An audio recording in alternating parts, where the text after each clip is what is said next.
Hello and welcome to this new video on my channel. Hope you are enjoying all my videos on the channel. Make sure that you subscribe to the channel and press the bell icon so that you can get notification for the new video. This video is about a new feature release on Microsoft Power BI. So let's have a deeper look at that. Hello and welcome to another video in Abstract Thesis series, and in today's video we are going to discuss a newly released feature in September 2025. This feature is going to make Mac user really happy. Yes, we have got editing semantic models in Power BI service, which is now generally available. This feature was talked a couple of months back in the release, but now it is generally available and it is going to make life easy for the Mac user because you will be able to develop the complete Power BI model on Power BI service without requirement of a Power BI desktop. So let's jump onto the release notes and understand this feature in little more details. I'm here on September 2025 Power BI feature summary. And if you scroll down with many features which has been released in September 2025, which you might find interesting, one of the features which you are looking forward to is editing semantic models in Power BI service, which is now generally available. Let's click on this feature and look into the details.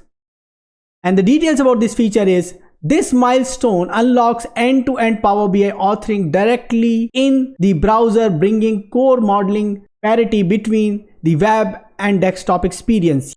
Yes, that means the Mac users can now model in Power BI, no desktop required. Yet this is what I was talking about, no desktop required.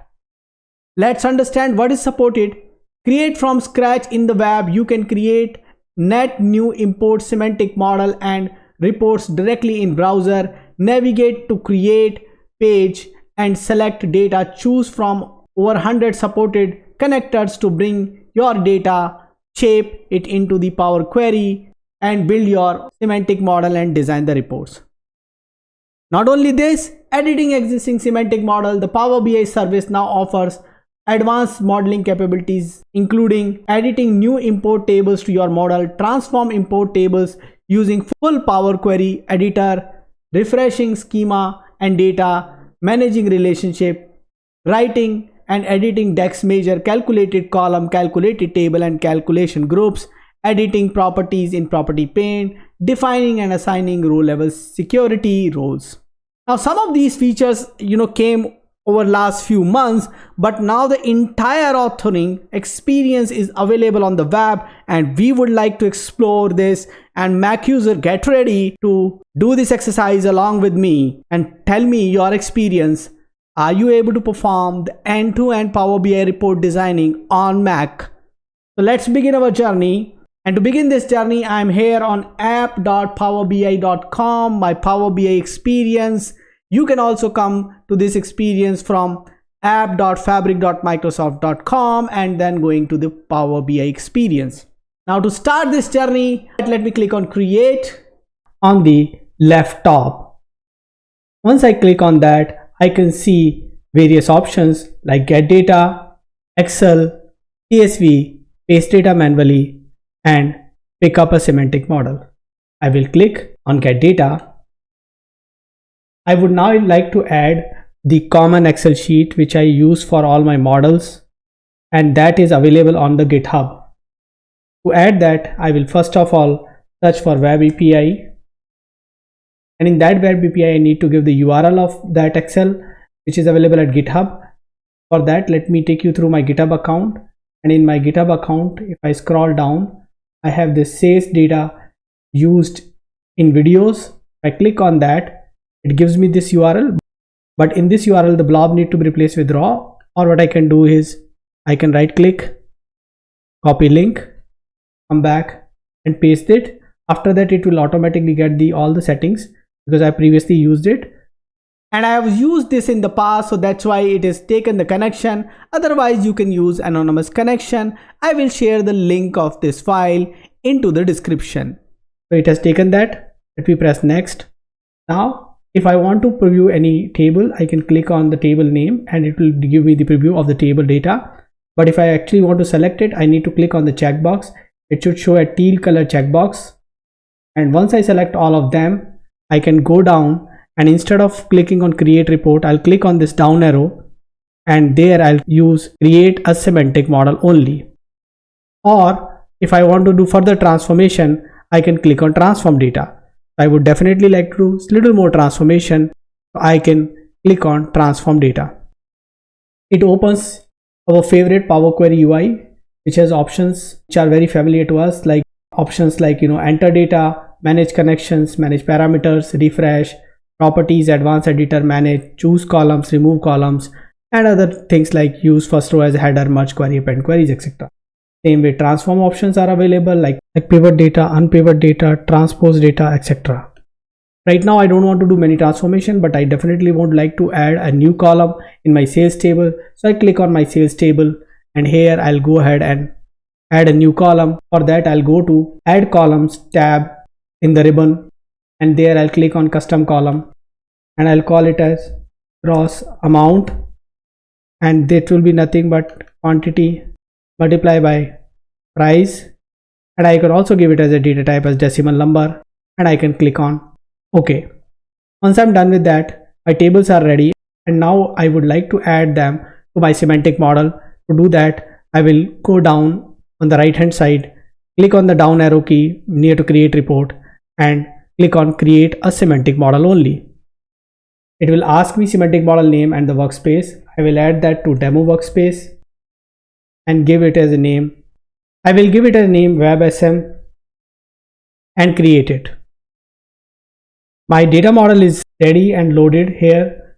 I'm having the WebSM in my demo workspace. Now what I would like to do is I would like to add few more tables, and one of them is the DEX date table. So let's go ahead and work on this model. And for the date table, I will use a DEX script. What I can do here is from the home tab, I can see option for new table. I'll click on that, and that gives me option to add a DEX table, and I'll give it as a name as date, and let me paste the script which I bought from my Power BI desktop. This is the date table. It has few additional columns which I was experimenting, but you only require the column till month sort. Let me click on commit, and I got my date table also. As usual, when you create a date table, you can right click and choose mark as date table. On the UI, you can select mark as date table and a date column. Once it is validated successfully, you can click on save. So we have a model which has import mode tables, but you can click on any table, go to properties, scroll down to the advanced and see the storage mode. And we also have a DEX calculated table which we have added to this model.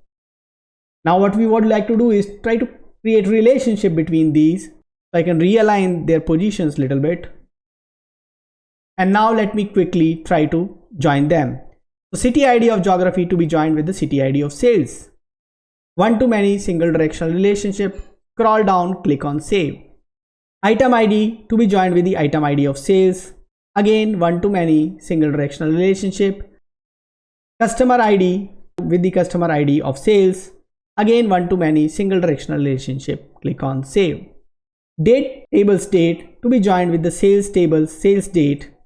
Again, one-to-many single directional join. I do have a delivery date, but I am leaving that as of now. Now, as usual, we would like to have some measures, and we can do calculation group, all those things, field parameters. I have shown you in the past that we have field parameters here. I have also shown you how to do calculation group. Also, I have shown you manage roles in direct lake, which is very similar to this one. So all those videos from the series you can watch and do all these exercises. But just for a sample, now we can create a measure here so that we can utilize that in our report. So let me create a new measure by clicking on new measure on the home tab. And this measure is nothing but gross, which is sum of gross amount in the sales table. I'm done with adding the tables, then creating relationship, creating measures. I'm ready to create my first report. Where is the option? As you know, the option is under File, Create New Report, and here I will be moved to a UI which is Report UI. I have my model already there. From here, what I can do is I can drag item brand on my canvas into a blank space and then the gross measure from the sales along with that. You can observe that I am able to get the values which I am usually getting in my models when I create this gross measure, and in this manner I am able to create a report completely on Power BI service without going to Power BI desktop. Let me save this report and I can choose any workspace right now. Let me choose the demo workspace. Inside the demo workspace, let me save this one. This is web auth report 01. Let me save this. So my report is saved. We are able to author the semantic model on the web and create a report without going to the Power BI desktop. So let me know, how did you like this feature? Keep watching, keep asking questions in comment, press the bell icon so that you can get notification of my new videos. Thanks for watching this particular video. Thank you.